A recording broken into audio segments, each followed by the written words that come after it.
여러분 안녕하십니까? 다시 찾아주셔서 감사합니다. 북한 체제를 지탱하는 양대축은 세뇌와 유례를 찾기 힘든 연좌제에 기초한 처벌입니다.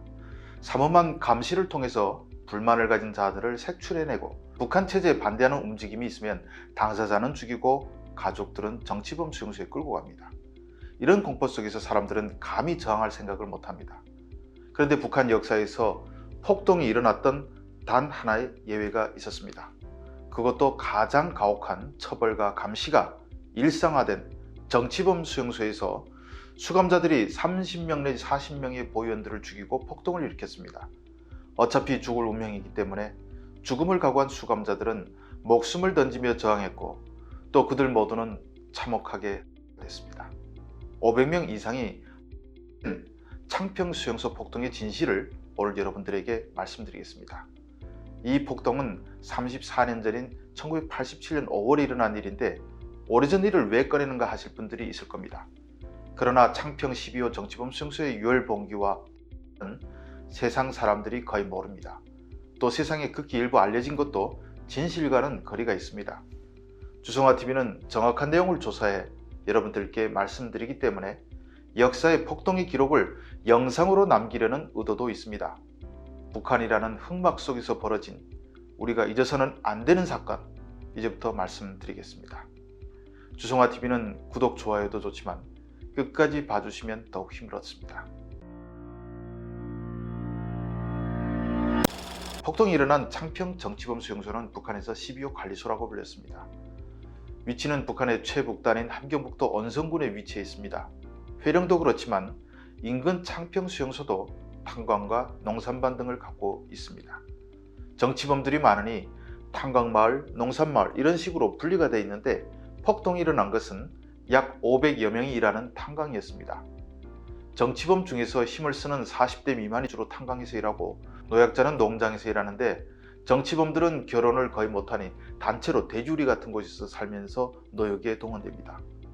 폭동 내막은 이곳에서 경비병으로 있었던 안명철 NK워치 대표를 통해서 들었습니다. 그는 1987년 8월에 이 부대에 신병으로 갔는데 그때까지 소각하는 일들이 벌어지고 있었고 그의 분대장 등 고참대원들이 불과 3개월 전에 일어난 폭동에 대해서 자세히 말해 주었다고 합니다. 폭동의 계기는 탄광에서 일하던 한 정치범이 보위원으로부터 심하게 구타를 당하다가 반항해 그를 때려 눕히면서 시작됐습니다. 그러자 보위원이 총을 꺼내 그 정치범을 현장에서 살해했고 주변에서 이를 목격하고 분노한 다른 사람들이 다시 달라붙어서 보위원들을 죽인 사건입니다. 현장에서 보위원을 때려 죽인 이상 이들을 살려두겠습니까? 흥분한 정치범들은 어차피 죽을 것이니 복수라도 하고 죽자며 고개 하나 넘어 있는 보위원 사택마을을 들이쳤습니다. 그리고 닥치는 대로 죽였습니다. 뒤늦게 경비대가 출동해서 정치범들을 하기 시작했습니다. 안 대표의 증언에 따르면 AK-47 소총의 탄약이 바닥이 나서 대공진지를 지키던 14.5mm 고사기관총을 가져다 사격을 했다고 합니다. 창평 골짜기에서는 하루 종일 총성이 울렸습니다. 그리고 달아난 정치범들을 사냥하듯 따라다니며 죽였습니다. 이 폭동으로 탄광에서 일하던 정치범 500여 명이 됐습니다. 위키백과에는 5천여 명이라고 알려져 있지만 그 정도는 아니라고 합니다. 그리고 보위원 가족 마을에서는 노인과 아내자들을 포함해서 200여 명이 정치범들에게 죽었습니다. 이 중 죽은 보위원 숫자는 40명 정도라고 안 대표는 증언했습니다. 보위원과 보위원 가족은 수용소 울타리 밖에 공동묘지를 만들어서 묻었습니다.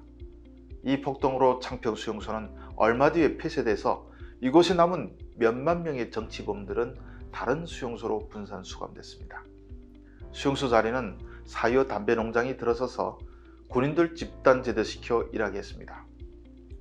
저는 안타까운 게 정치범들이 왜 탈출하지 못하고 수용소 울타리 안에서 참혹한 죽음을 맞았는가 하는 것입니다. 창평에는 저도 가봤지만 산을 타고 1시간만 가도 두만강이 나오고 중국에 바로 갈 수 있습니다. 그땐 국경경비대도 거의 없었습니다. 당시엔 중국도 주민 파악 시스템이 허술해서 덜어는 체포돼서 북송됐겠지만 그래도 일부는 숨어 살 수 있었을 것입니다. 이에 대해 안 대표는 그들이 지리를 몰랐기 때문에 도망가지 못했다고 합니다. 하루아침에 체포해서 밖이 보이지 않는 호송차에 실려서 수용소에 들어오다 보니 자기들이 두만강 옆에 있는지 아니면 강원도 산골에 있는지 전혀 모른다는 것입니다. 자기 위치를 모르면 방향을 잡아서 탈출할 수가 없는 것입니다. 정말 안타깝죠. 지금은 두만강 옆 정치범 수용소에서 이런 폭동이 일어나면 사람들은 중국으로 탈출할 겁니다.